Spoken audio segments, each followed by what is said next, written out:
Welcome back to the Team Weichselbaum Show. This is episode 39 of the series of episodes contained within the podcast. We are recorded at 6:15 in the a.m.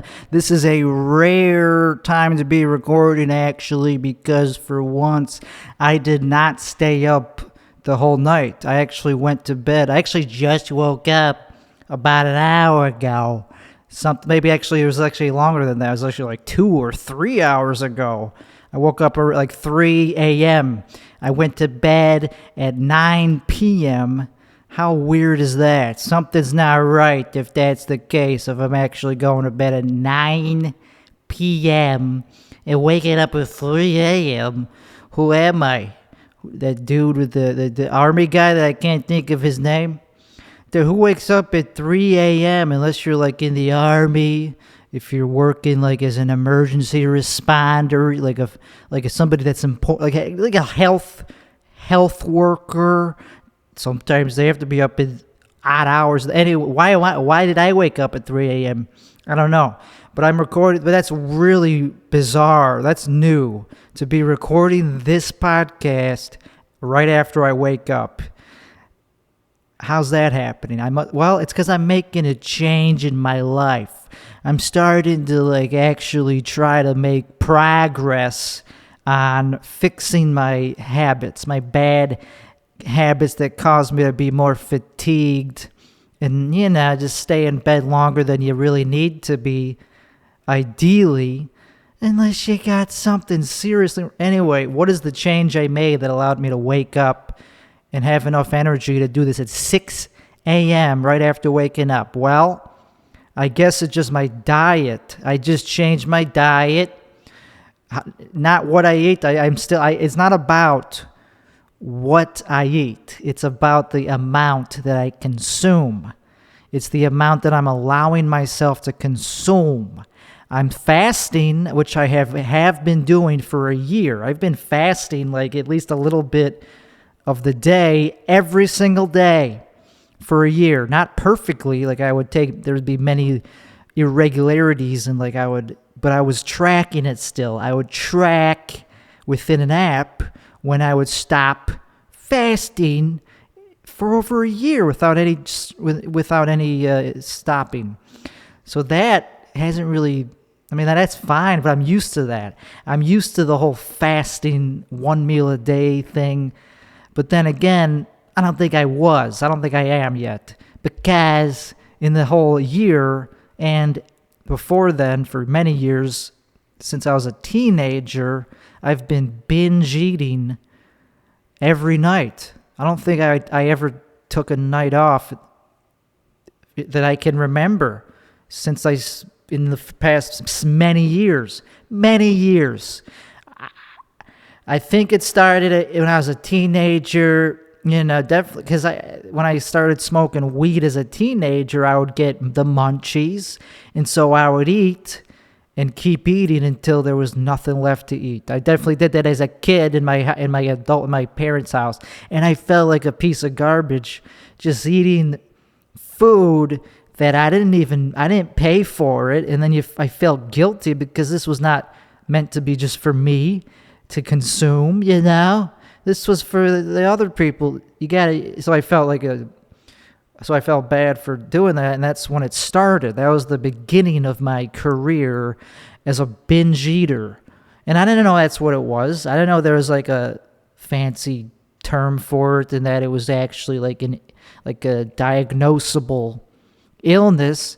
I didn't know that it was essentially the same thing as bulimia that I was doing without the purging of, but I was purging because I was fasting for the past year. Fasting is considered a form of purging. It's not as it's not as extreme as forcing yourself to throw up but it's a form of purging nonetheless, because you're telling yourself, I gotta make up for this mistake. And then you feel better after you fasted, but then you just do it again. You just binge. You go right back to the binge with even more vengeance than before because you were restricting yourself. Are you kidding me? Exercise is also a form of purging. If you're exercised the next day to make up for the binge, the shame, and the calories to try to make up for it, that's purging. So I was not really a big fan. I'm not a big fan of exercise. I don't like moving myself and having momentum. It's just like, I don't like moving around a lot. So I would just fast. Fasting is the laziest way to feel like you're doing something. If you want to feel like you're accomplishing something but don't want to do anything, literally, fasting is what that is. It's just not doing what you would normally, it's just not eating. And like, that's tougher that's tough. Like eating, you have these urges, your body tells you, hey, we haven't eaten in the time that we normally eat. Big whoop. You don't got to listen to your dumb body. It'll tell you, like, there's ways to know if your body's actually in need of food or if you're just eating because you're bored. Your body doesn't really need that much food if it's high quality, if it's the right nutrients. Your body don't need to be filled up every single day. It'll coast. And that's what keto is. It gets you into the not needing as much food once you're totally fat adapted. If you're running off fat for fuel, you're not going to really eat as much because it's more efficient. You don't have to load up your stomach with bulky food. You just eat like a nice half pound of brisket with nothing on it, with just salt and maybe butter. And that's a perfect keto meal. Zero carb. That's pretty much zero carb. Maybe the butter has some carb. I don't know. A little. But if you're just eating like a pound, like a half pound to a pound of meat every day, that's all you really need. I mean, you might need the other nutrients that you don't get in the meat. You might need to take vitamins or eat organ meat. If you really want to be zero carb or the carnivore diet, you can't only eat brisket. You gotta take. You need the other stuff. You need some other vitamins that are not found in just common. You gotta eat that organ meat, and that's intriguing because it does sound interesting to try to see if that would do anything better. Because that's all you really need, and like keto feels good. I wonder if it would feel even better. But I'm just working on keto. It's very difficult to click into it and to actually tell myself, okay, I'm done eating today. That's what I'm trying to actually make progress on, because that's where the binge eating and the healthy eating that's where it meets. That's where those two concepts meet, is when you've already had them, you've broken your fast, okay, and you've had your one meal of the day, if that's what you're doing. That's what I'm doing. I do one meal a day because I'm trying to lose weight or whatever. I'm just trying to do what is the most efficient for my body. But it doesn't happen. I usually I continue eating until I go to bed, until the last second before I fall asleep. So that's not good, because then I just go to bed completely full. And that's probably why I would wake up feeling like crap. Because today, I don't feel like crap, and I didn't change nothing in my life except for not binging. I just told myself, you're in control of your actions. You're in control of your muscle movements, of your mouth, and your hands. And you don't have to walk to the pantry and eat and get more food out of it. You don't have to, nothing's forcing me except for the urge. The urge is like, you got to satisfy this urge. And it's not that hard. Like, all I had to do was listen. I read this book. I listened to this audio book called Brain Over Binge, baby. Brain Over Binge. And it tells you, it's like, yo, man, you're not that crazy. It's not that deep. You don't have to get therapy and find the root cause of why you're eating to fill some, psychological hole. There's not a psychological hole necessarily. It's just that you like to eat, but you just made a habit. You just developed a habit of eating to the point where you feel bad. You have a habit of overeating because you're restricting yourself because of a diet and because you just developed a habit. Once you have the habit of overeating, you're going to have urges that get you to keep doing it. It's a bad habit, and the only way to break a bad habit is to just stop doing it. You don't need to find out the reason it started. I mean, that could be any number of reasons. It doesn't matter. Yeah, the dieting is one thing that triggers it, is because your body is telling you that it needs calories. If you restrict calories, you're going to feel urges naturally. It's just it's your body doing its job. It's your lower animal brain just reacting to the survival instincts that it was born, that's its job. So you can listen to that and feed the urge and then feel bad afterwards and feel out of control. But that's just because it's a strong habit that you're feeding. You're feeding a habit. You don't have to hire a bunch of therapists. Hey, I don't know. I think I only became a binge eater in the first place because of weed. Because weed just got me into the habit of wanting to eat more and more. And then, I don't know, it just became a pattern. So who cares? So it's taken me up until just the past 2 days.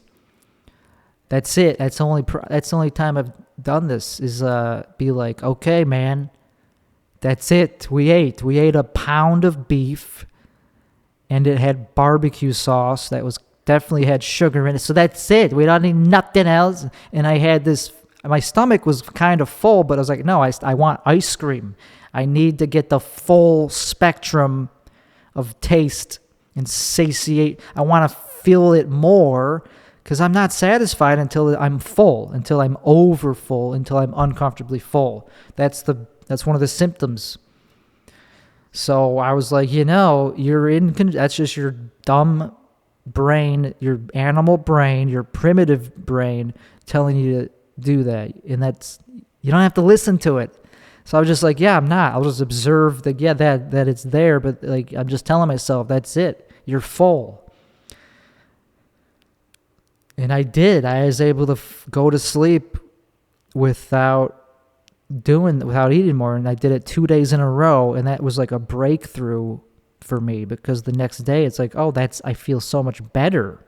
That's the only thing I had to stop doing was cave into these primitive urges, man. And then after a while, it'll get easier. I won't have the urge anymore because the neural pathway won't be fed and strengthened, so it'll wear off. It'll just go away. If you don't use it, you lose it. That's all it is, man. So I don't know, man. I like the feeling of, because that has been a big thing that's been holding me back, is this binge eating, because the next day it just takes away all desire to do anything, man, and then except for eat more. And then I saw this thing on the app that I use to track my fast. It said, you got to treat your fast breaker as a drug. And that was a breakthrough thing for me as well, because it is like taking a fucking hit of heroin. That first bite of food after breaking a fast, especially a longer one, like after 2 days, you're going to be fed, like thinking about food like it's the most important thing in the world. Like that's all I'll think about. And then that first bite is like so rewarding that if I'm going to keep eating and eat, like it's a drug. You can't overdose on the freaking thing that you need to survive. That is also could be a pleasurable thing that you could overdo. So that was a breakthrough thing. It's like, that's right. That's what I'm not doing. Because when I break these fasts, I'm so hungry and ready to start eating that it just consumes me and my brain turns off and I tune out.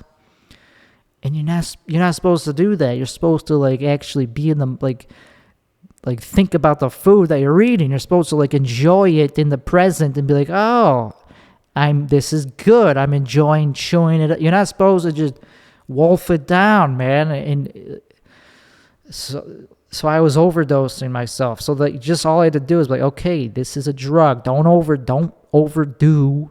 Don't stick more into the syringe. Just take it slow and feel it go down. Feel your stomach get full and then end. Tell yourself, okay, I've had enough food.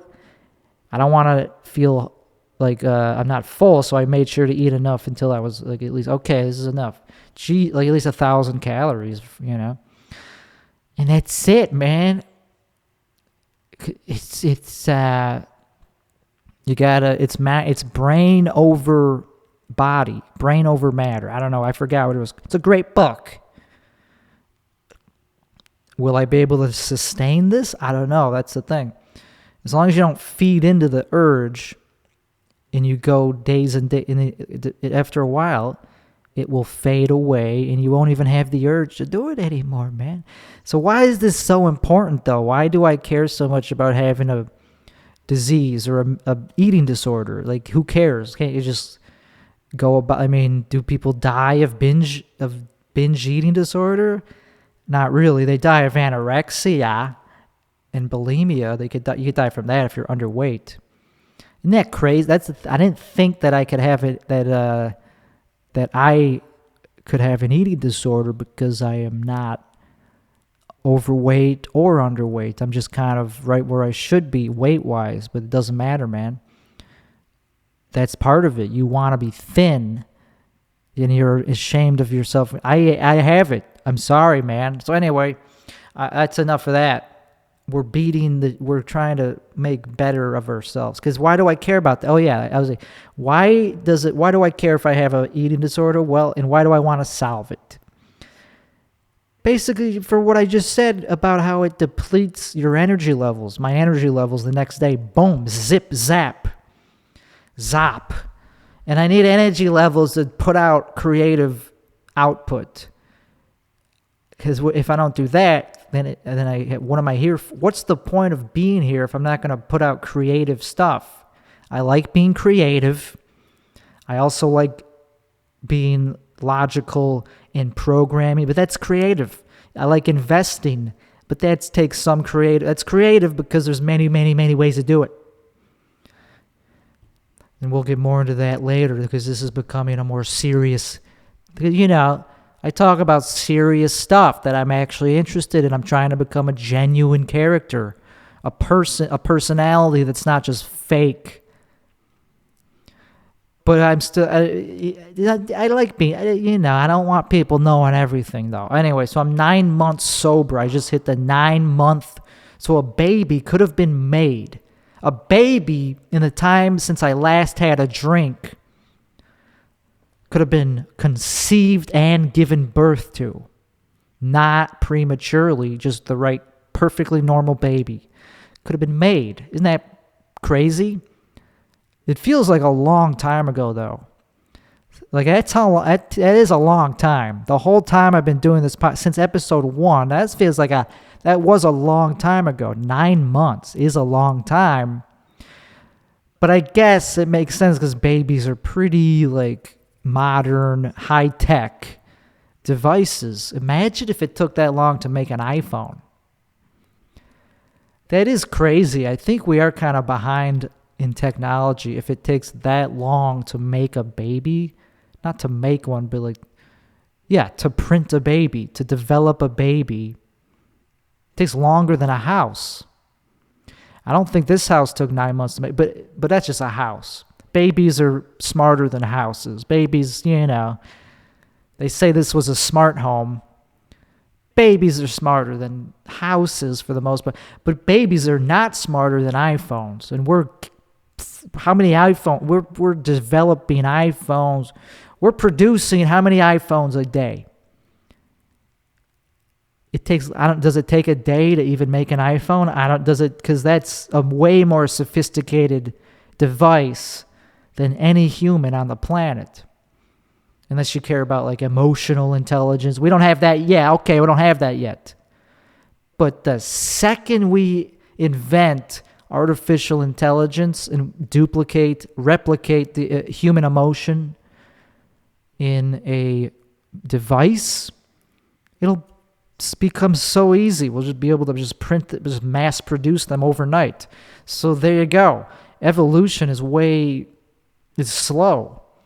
It's like so slow. Like we're still evolving as a species, but it's pretty much it's so stagnated compared to how fast we're evolving ideologically and technologically.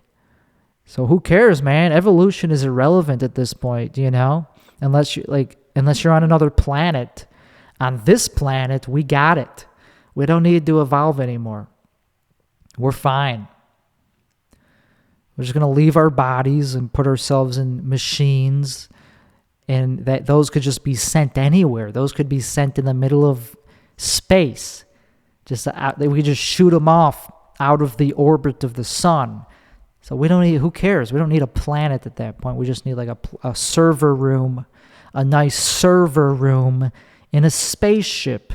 Dude, that's easy. Like the Voyager spacecraft has been going around, has been just drifting into space, into interstellar space since the 70s, and it's doing fine. Nobody's messing with it. Like nobody's like trying to there's no pirates in space like trying to steal, trying to, destroy it or whatever you call it when a pirate just, pillages. I don't know. Yeah. So that's all we're going to be in 100 years or less is when the earth is too polluted beyond repair or whatever comes first. Probably pollution is what's going to trigger us to be like, okay, enough of this place. Because it's not going to be the expansion of the sun. We'll be way gone before that happens. That's easy to outrun. If we leave now, we'll easily outrun the expansion of the sun when it blows up in a couple billion years. I mean, come on, we got such a head start. So we're just going to upload our consciousness to a computer chip in a spacecraft, probably way bigger than the Voyager because it'll contain a lot more data. It'll contain the consciousness of everybody's collective brains. That's just one spacecraft, and it could contain probably the entire planet's consciousness. And we'll just be hanging out in the metaverse with Mark Zuckerberg and everybody who's ever lived. We'll resurrect them. We'll figure out a way to just do that. It's like, oh, John Lennon is not alive anymore? Well, we still somehow know how to replicate his brain because we have his DNA. But that's not enough. We need the brain state, not just the DNA. The DNA is just what you start out with. You need the state of the brain and every connection in the whole brain mapped out. And it's not that complicated, It's like, okay, where's this path go? Where's it start? Where's it go? How many neurons are involved? What's the spider web shape of this neural path? That's all it is. It's just electrical circuits distributed in different shapes in the brain. I don't know how the actual information is stored. I don't know that part yet. I don't know that much about what I'm talking about. So 9 months ago is when I started this podcast, and it's going great. I'm becoming more determined to make something of myself and not just stay at the baseline of just not even leaving the gate. I wanna, because I don't believe in myself. I don't feel like I deserve or that I am good enough or that the world needs me to put out content. I just don't think the world is looking for what I am. I know that there's a tiny minority, like a tiny percentage of the population that would be into what I put out. But it still has to be good. I mean, yeah, if you take enough of a population, eventually you'll come across somebody that is like, oh, I'm into you, I'm into this, even if it's like the shittiest thing ever. even if it has no quality control and you're literally just jerking off into the wind. Anything, even if you're doing evil shit, there's going to be somebody. If you pull up enough people, there's going to be somebody's going, oh, I'm into that. But to reach those people, you gotta, how the hell do you do that? How do you market yourself if your target audience is 0.00, of the population? 1 in a million. If your fan base is literally 1 in a million, that means I only have like 300 fans in the whole country. That's a pretty vast landmass to only have 300 fans. So either I have to get way better at producing content that appeals to more people, or I have to go to a bigger planet, or just rely on the internet that reaches the whole globe, because that really isn't that bad of a ratio if you're considering the whole planet. Because there's how many people on the planet? There's 8 billion people on the planet. So that'd be, I think, 1 in a million. Yeah, it'd be 8 million fans. Nah. No, I'm wrong. All right, I gotta do the math. Okay, so 1 in a million to 1 billion. 1 million is 1,000 times less than so yeah, scale it up by 1,000. So it'd be 1,000 fans per billion. So we're only talking 8,000, and I thought it was 8 million. So I'm off by a factor of 2x order of magnitude. I'm off by 2 orders of magnitude. So I thought it'd be 8 million in the whole, but no, that'd be only 8,000. And that's pretty modest if you're talking out of the whole world. 8,000, only 8,000 people fuck with you, and that's if you've reached literally all of them. Like literally all of them have been like, okay, I'm not into this, and that's pretty bad. So if that's your batting average, I gotta get better. But I don't know, man. I just have a idea. I have a perception of how good I currently am, and how good I want to be, and how the world sees me, and how the world how they react when they see the stupid stuff I'm putting out. Okay, so I don't know why. So I started by talking about sobriety, but I'm working towards talking about like content, being a content creator. I'm starting to care about that. I'm starting to actually care about putting in the necessary effort into producing content that actually people want to consume. Because with this podcast, I do zero of that. I don't do any effort. I don't put any like strategic planning into like what is going to make this worthwhile content wise. We're just talking like content, not like technical quality. Like I do put thought into like the microphone, the lighting, and the camera quality. That's it though. I don't put in, and with my outfit, all very superficial things, meaningless things. Like I care about when the last time I wore the shirt on the podcast was. It was about 20 episodes ago. I know that, but I don't care if what I'm saying while wearing the shirt is going to be interesting to the user or listener, or you gotta do something that people actually, but I don't care about this podcast. I'm just trying to do it as an exercise to do something with regularity, because it becomes really easy to let a week go by. And anyway, that's my justification. That's just my perspective. If you're wondering as to why I don't care about this, why I don't put effort into this. Oh, I set an alarm on my phone to put out the garbage. You see, today's garbage day. When this is coming out and when I'm recording this, I'm putting this out right after. It's garbage day. And I actually put out the garbage. And that's tough. That's a tough job. Waking up early to take the garbage, or doing it last night. I'm too lazy. way too lazy to go out and put the trash bins out. I've not left the house for 3 weeks, I think. Jeez, yeah, if not more, if not longer, because I'm focused on stuff that can only be done at home. I don't need to go I don't need to go anywhere to do what I'm currently doing. And it's super hot in Texas. We've been on a streak of like 60 days or something crazy like that of highs of triple digits. And that gets kind of boring after so it's like, wow, another whole week of it being unbearably, but I don't care. I don't go anywhere, man. I don't give a crap. And it's temporary, man. It'll get better. But it's seriously like 3 to 4 months of that. Yeah, I could see why people complain about it. I ain't complaining. I like it.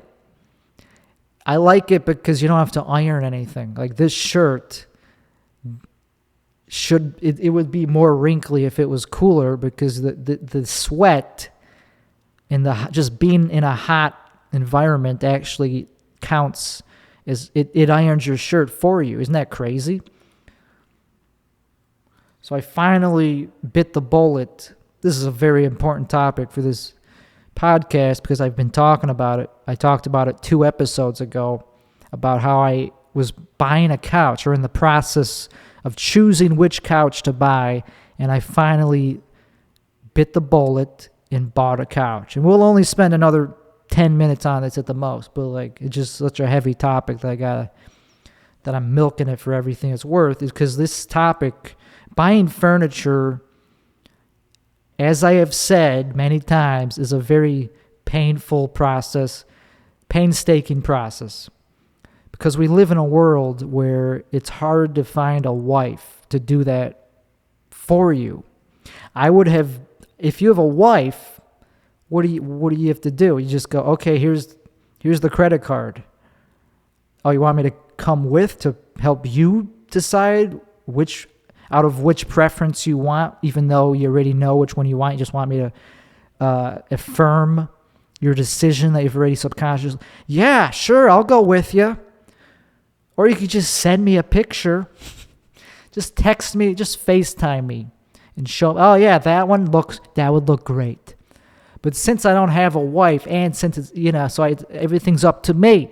Every little decision that's put into this house just has to be up to me.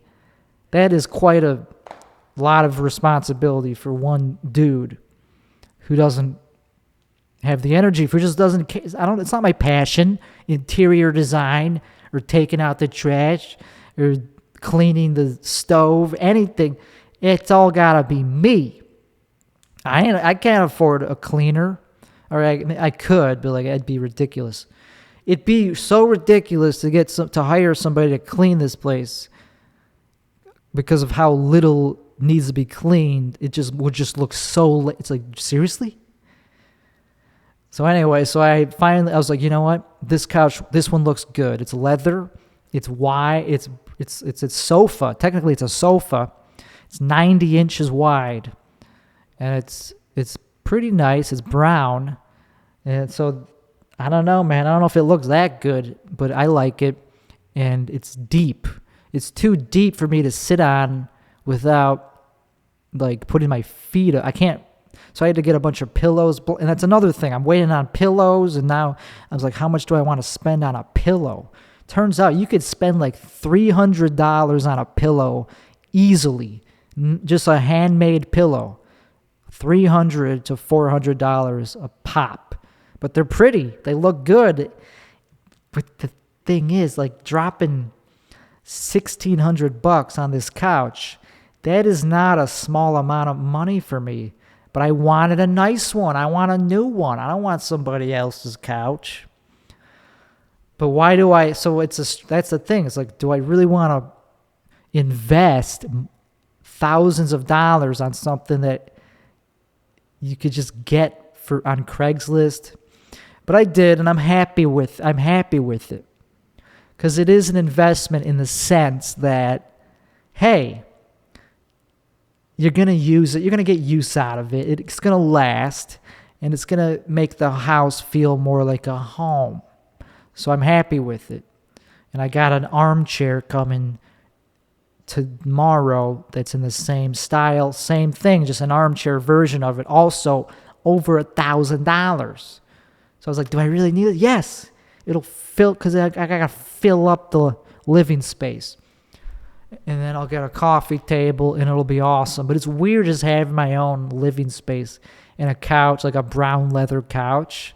Because, like, I don't know, it doesn't look like me. Like, my personality is somebody that doesn't have a couch. So going from somebody that's, like, so inhospitable and antisocial and just prefers to not have anybody in their home to somebody having a nice furniture set, it's like, is that who I am as a person? I don't know. I guess people change as they get older. They develop new interests. It's like, I guess I could be the type of person who has a couch. Hey, it's new to me, and I'm happy with it. But the thing is, the whole concept of it being an investment is really not an investment. It's just something you spend money on, and then it loses value. No couch is appreciated. Are you kidding me? Did Picasso make a couch? Unless it's, painted on by a famous dead painter, yeah, couches depreciate. And this brings me to the second real topic of the podcast, and that is investing. Yes, we're going there again. Sorry, it's boring. I'm old. I'm becoming an old man. And this is the type of topic that we like. What is the interesting part? What's the fun thing to look forward to as you get old? Nothing, except for having more money.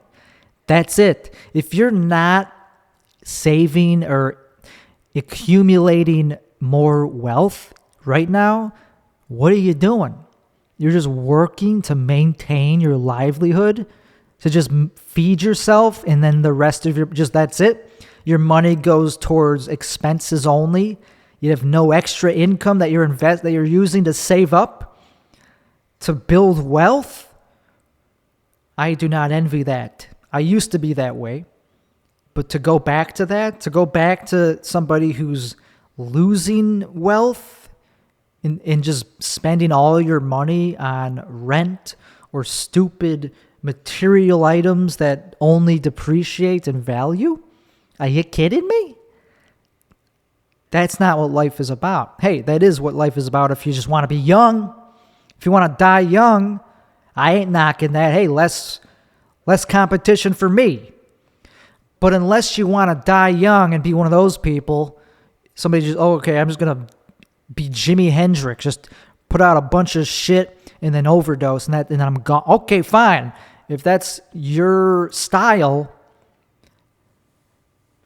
you could still at least have make some decisions that lead to your legacy and your estate getting more wealthy. Don't just, because Jimi Hendrix, I don't think he knew anything about that. I don't think I'm pretty sure he got completely ripped off by his business dealings and his music. I have no idea. I'm pretty sure his estate is doing fine, though. It's going up in value. You want your net worth to go up over time, and especially after you're dead. For sure, after you're dead, too. I don't know about especially, but if you care about that, I don't know if I care about intergenerational wealth. I kind of do. I do. It's not all about me. Yeah, I want to be swimming and I want to have a high net worth as an individual, but why? Just to be alone? No, I want to have it to build a family, be a patriarch, and then die, which I will. It happens. And then how do you feel power how do you maintain power after you leave your body? Wealth, by having intergenerational wealth, by having enough money that your name maintains even after you're out of the universe, even after you have left this planet, you still have this thing that's going to outlast you by like 1,000 years.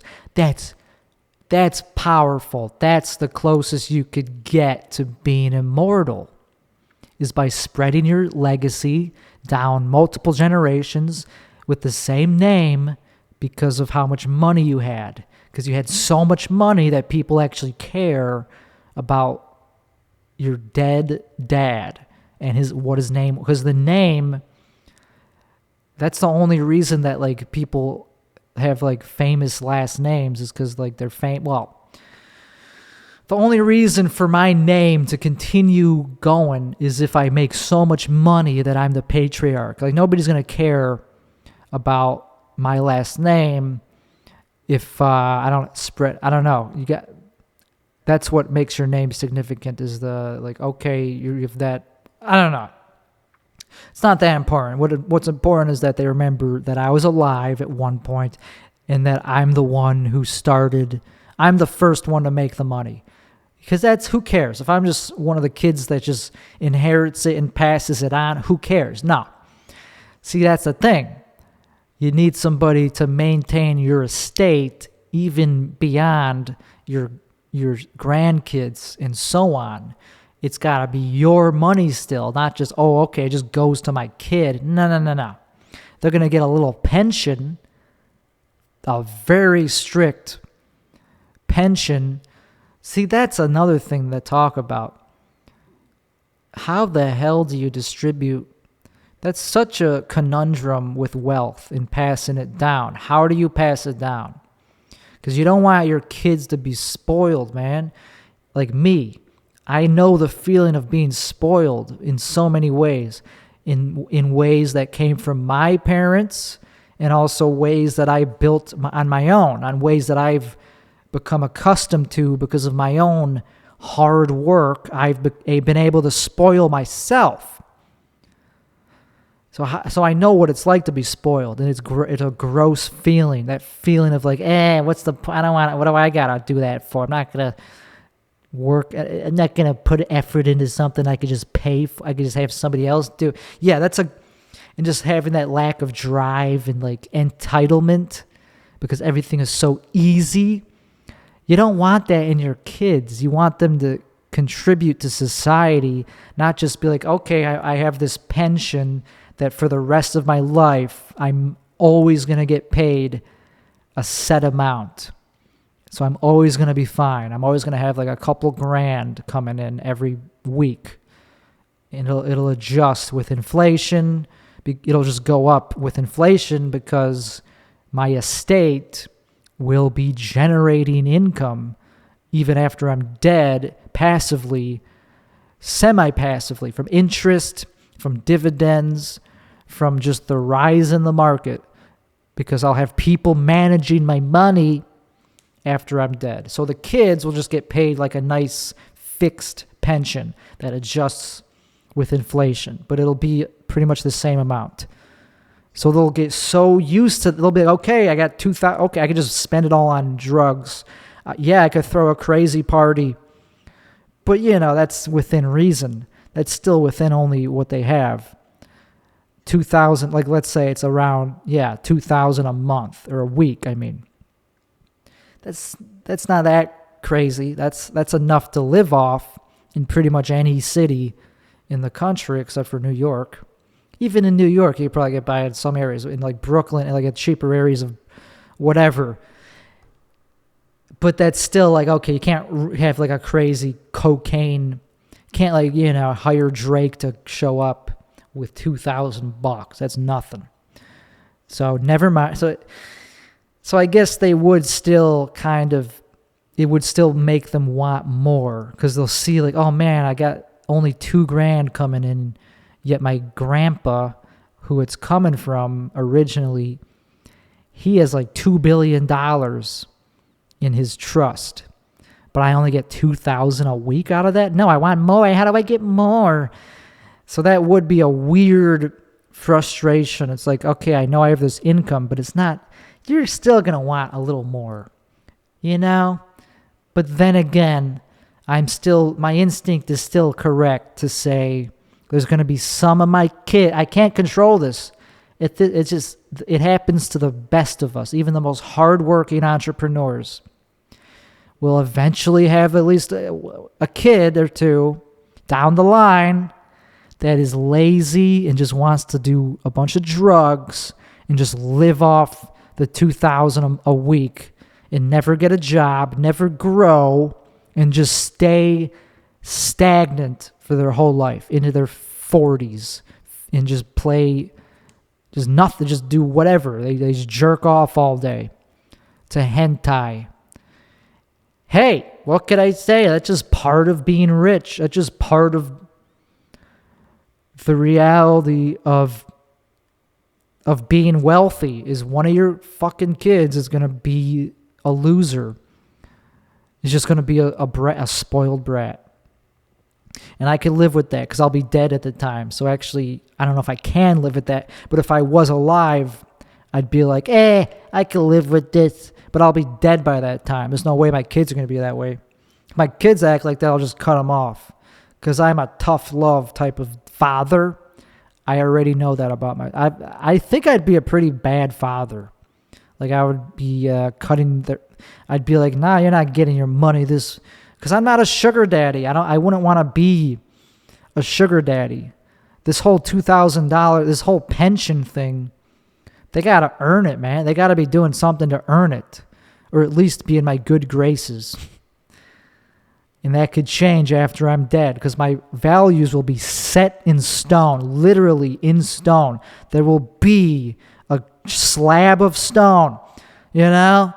There'll be like literally a slab of, what do you call that? Like the stone, the Rosetta Stone that says, okay, thou shalt not start in OnlyFans. That'll be that'll be like the number one thing that they gotta respect. And if they start an OnlyFans, boom, have fun. You're no longer getting the $5K a week, which it'll go up to, who knows, with inflation, whatever. So there will be rules that they have to follow. So I'm going to be that type of a tyrant and patriarch long after I'm dead. I don't know, that's just fun. That's the whole point of why people stay alive so long, even if they're eating shitty food like Warren Buffett. That dude eats McDonald's regularly, and he's in his mid-90s. He's in his 90s. But I want him to keep living forever, man, because he knows he's just the type of dude that I love.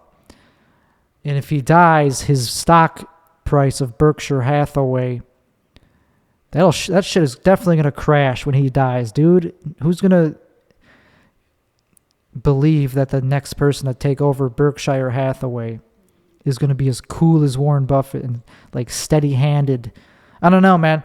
I know it's going to definitely crash, but if he lives forever, if like some new drug, I don't know, you just always want, that's the fun part about investing, is that you just want, it gives you a reason to stay alive. That's the great thing about it. It's like, well, I know I can't die yet because I want to know what happens to the market. It just like becomes so enthralling. Like I have this alarm on my phone that wakes me up and tells me, hey, the market's open. Because stocks, man, that's the thing I've never been into, is stocks until now. I'm finally starting to invest some significant capital into stocks. It's a fun time to be looking into shit to buy because the market's only going down. Everything's down. It's not fun to invest when everything's going up and like has been up. It's not like, oh, okay, I guess I'll put money in this thing that's already up 100% this year. It's like, okay, I hope it's probably going to be a long-term thing. And like, but when everything's down, it's like, okay, it's only around the corner where everything's going to go up. I don't have to wait until it peaks. upwards, I only have to wait for it to peak downwards. So if it goes down more, it's like, okay, perfect. I have money to go into the market. So of course, the lower it goes, the better I'm going to feel entering, if it's a legitimate thing to invest in, like if it's an index fund. See, because where did I get this money? Wait, who has money lying around to invest? I didn't up until this past few weeks when I sold this stupid Tesla. One of the plans was to invest that cash into something that's going to appreciate.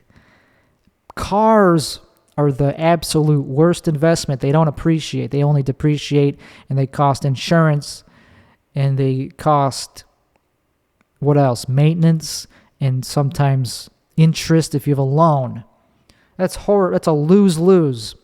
So I wanted to do the complete opposite of that. So I got rid of the Tesla. It's now costing me $0. And now I have $100,000 at least to play with. And that's pretty fun. That gets your heart rate going.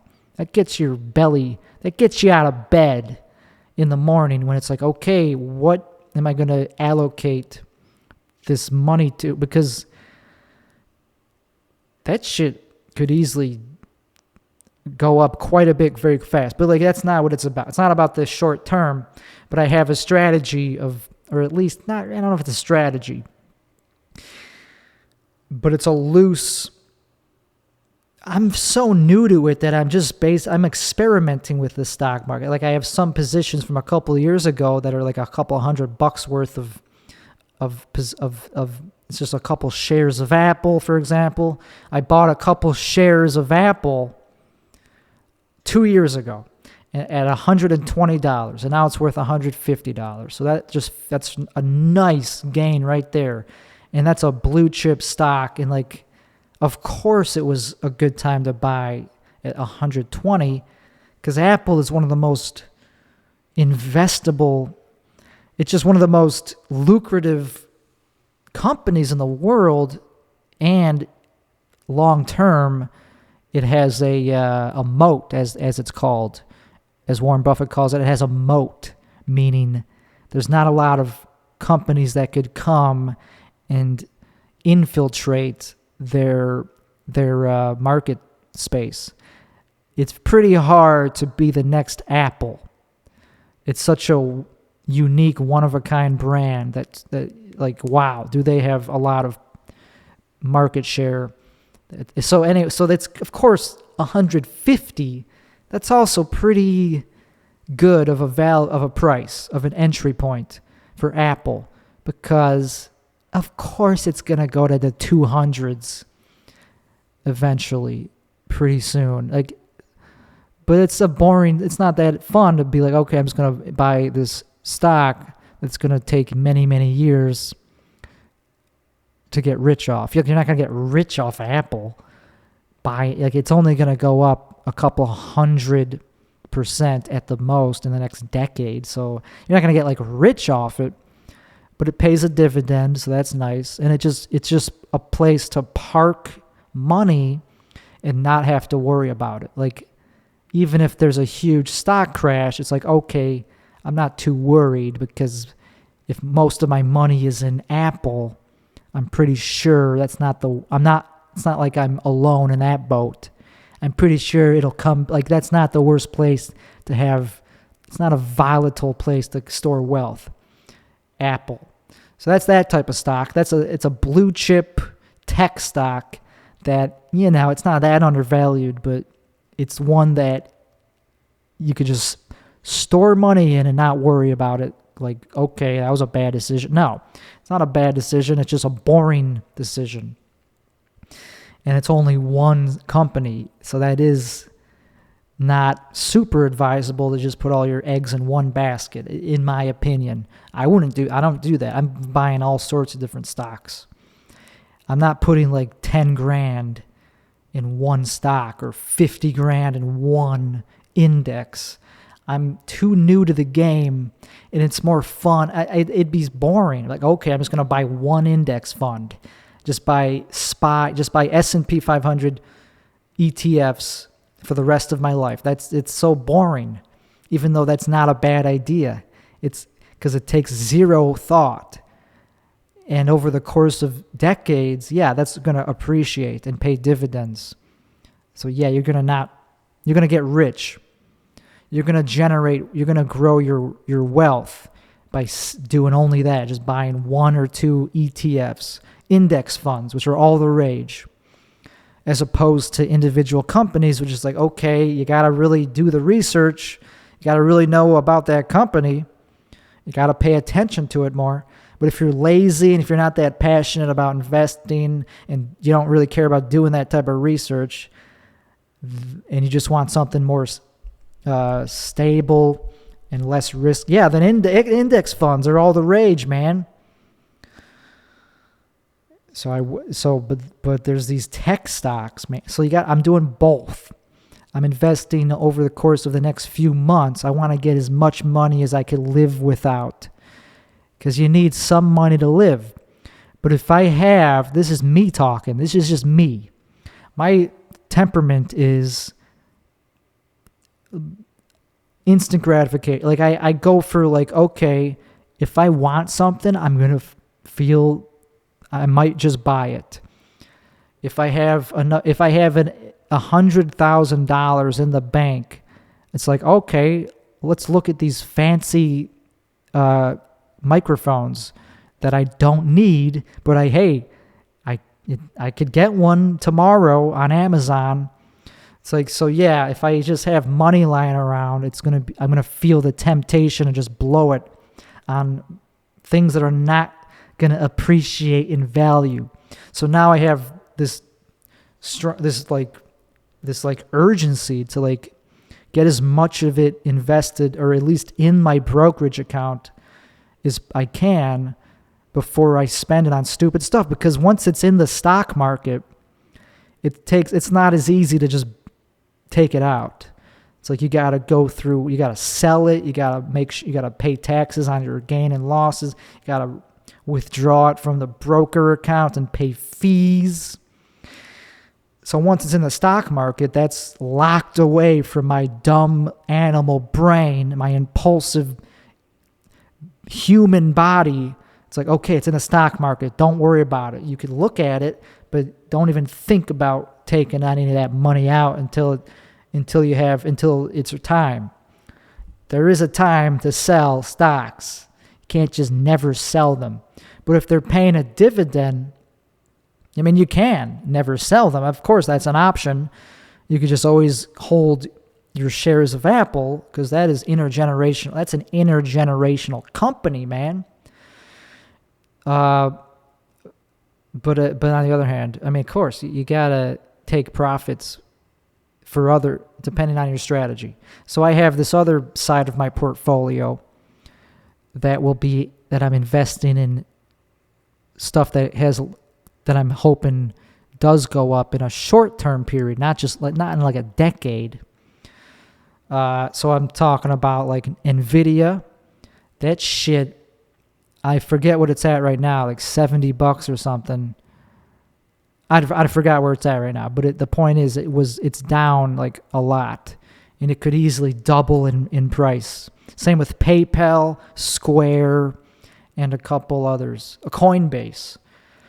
Coinbase stock is something I've overlooked. It's like, oh, I don't care. I'm not in the stocks. I'm into crypto. Crypto's way more like exciting because of the adrenaline of seeing it go up in such a short amount of time. But that volatility, it wears on you after a while. After a while, it's like, you know what? That's great for young people, like seeing stuff skyrocket 1,000% overnight. But like, how about something more predictable that's actually going to feel legitimate and not just be all in this new digital-based currency? I want something that's not just going to go away if it gets hacked. Having all your money in Coinbase does not feel secure at all. So that's why the stock market appeals to me a lot more than crypto. Hey, of course, when crypto goes up again, I'm the first one I'll be right there feeling the excitement and trying to get out of it and sell my positions so I could get it into stocks, man, to build real wealth. Most of my wealth is in real estate right now. So anyway, I'm excited to get old. Compound interest, compounding your net worth from dividends. That's what life is about once you hit 30. So it should be that before that, but like it's not interesting to people. It's like, hey man, did you know that if you invested $10,000 in Amazon in the 90s, it'd be worth like, I don't know, $6 million right now? So yeah, but that's in the course of like 30 years. Who cares? Okay, in 30 years, I could have made $6 million. Like, okay, I didn't have $10,000 anyway at that time. But it becomes more appealing to you as you get older because, I don't know, how do I explain that? It's like, because you don't really get excited for much else in life. Once you hit a certain age, it's like, what am I doing this for? It's like everything, if you're not accumulating wealth, then it's like, what's there to look forward to? Like the everything gets boring. Like Super Bowl commercials, like, okay, the holidays, family, that's it. Money and family.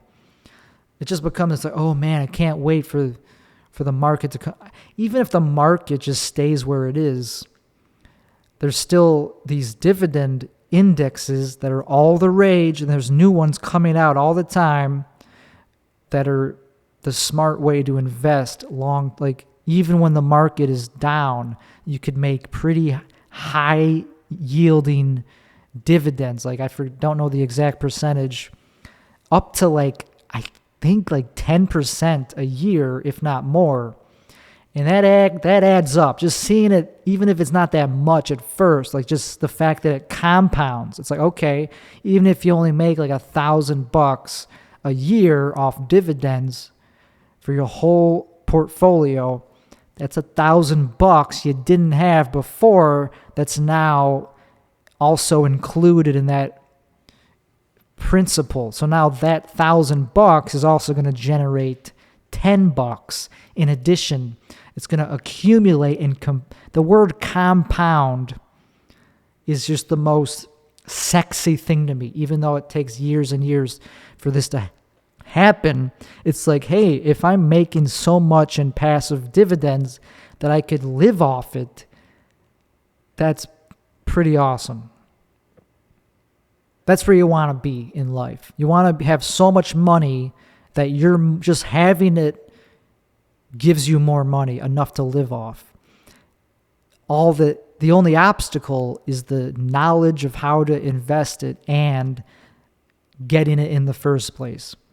It's crazy that all it is just one number, just having a number in your bank account, and it's so easily, it could happen overnight. You could transfer it less than overnight. You could transfer $1 billion to somebody in minutes with Dogecoin, and there it is. Okay, you're now a billionaire, and you'll never be broke for the rest of your life if you just put it in the right. If you just allocate it, don't leave it in Dogecoin. That'd be insane. For many reasons, you get hacked. Somebody would come and assassinate you and then steal it somehow. If it's in a financial institution, yeah, it's gonna be a little bit harder for somebody to steal it. So of course, if you have $1 billion in Doge, you would sell half of it. You would sell as much as you can without crashing the price, which you would. So you'd have to sell it over the course of who knows how long. But immediately the first thing you would do is put 10 million of it in real assets like indexes, mutual funds, I guess real estate, something real.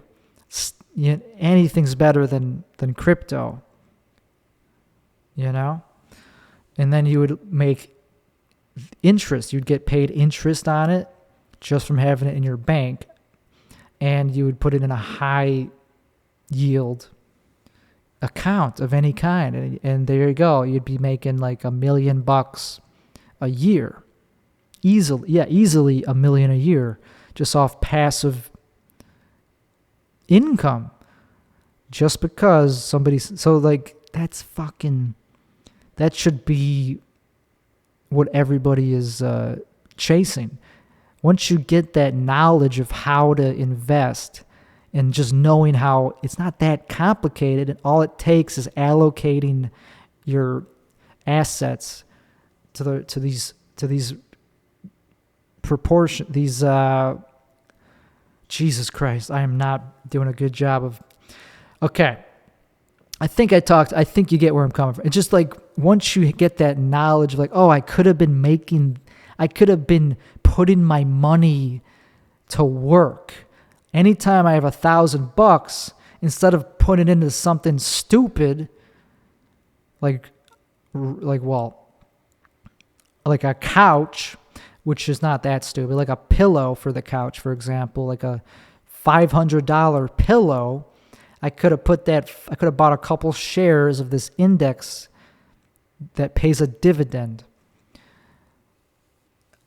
So the earlier you start doing that, the sooner you'll realize how valuable that is, man.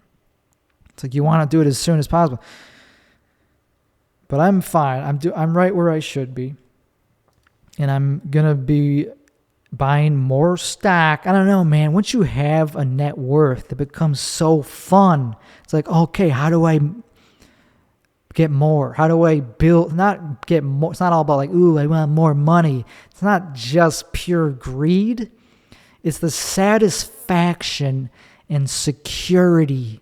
It's the feeling of security mixed with knowing that you just did something right, and it's validating, and it's like, everything about it is appealing, man.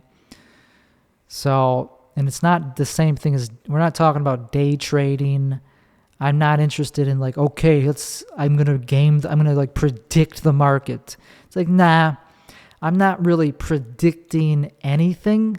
I'm going off past patterns.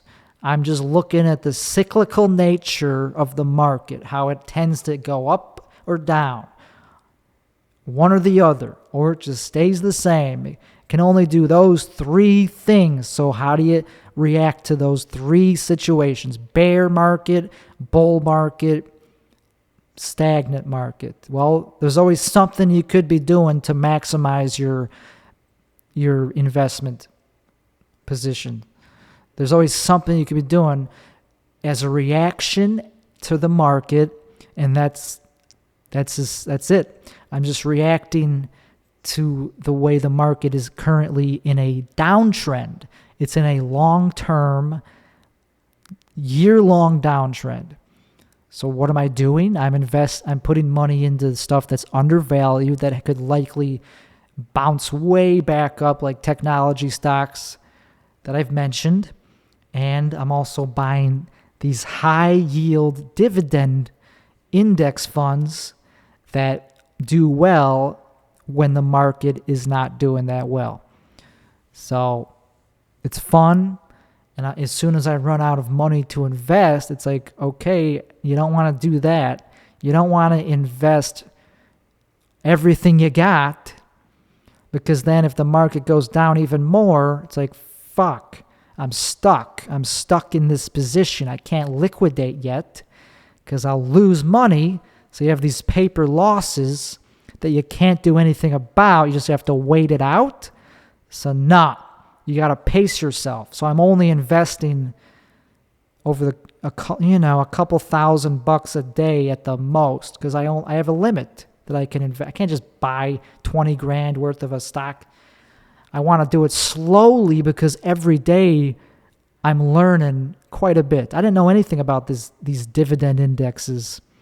I knew I liked the idea of dividends, but I didn't know which ones were good and which ones that also can go up as the market goes up. That's like a double whammy. So anyway, that's the whole thing I think that's enough for the whole investment world that I've been talking about. And I did talk a lot about that. So I'm still obsessed with TikTok. It's very painful to know that I suck at it. And I'm trying to tap into something that's going to actually get me a following. And so far, I don't know what it is. I have an idea, though. I know that I want it to involve my voice and be funny. That's the only two things I know. So I'm up to 118 followers. And that's, so twice as much as I had last episode. Almost twice as much. Not quite. And I want to hit 1,000 followers on TikTok because then I could live stream. And that's kind of all I want to do is just be a dude that does karaoke live on the internet. And that's a pretty low thing to ask for. That's not a big thing to ask for, I don't think. But to make that interesting to other people, it's not a big audience for that. So it's got to be funny. It's got to be... But that's possible, though. It doesn't have to be... It could just be cover songs. So... Because there's this artist that I found that he's my role model. He's my inspiration for who I'm trying to be. It's the dude, his name is Sandaru Sathsara. He's Sri Lankan, and he sang It's My Life by Bon Jovi on TikTok. It just became a huge viral song on TikTok. It's my life, it's not only blah, blah, blah, blah, blah. I don't know, just the way he sings it is hilarious, and he went viral, and now he has a career kind of just being a dude. He definitely has a career. He's got 1 million subscribers on YouTube, and he puts out these funny cover songs. He's self-aware. It's not like he thinks he's not being, it's not serious. They're supposed to be funny, but they're just cover songs in the Sri Lankan style. That's it. And he's killing it. So that's what I got to do. I got to record funny cover songs and try to make them go viral, because if other people start using them in their TikToks, that's a way to gain attention to people. Oh, you're the dude who sang that fucking cover song. So that kind of became a realization. It's I could maybe be a musical artist like Weird Al or something, like a parody act. So that's pretty fun, man. So I got 2 projects that I'm focused on, none of which are going out, none of which are doing stand up. That could come back. I'll always be a stand-up to some extent. I want to be a TikTok star. Anyway, so we don't need to keep going. This has been a long episode. I could keep talking, but we spent a lot of time talking about boring stuff, and I like that this is boring.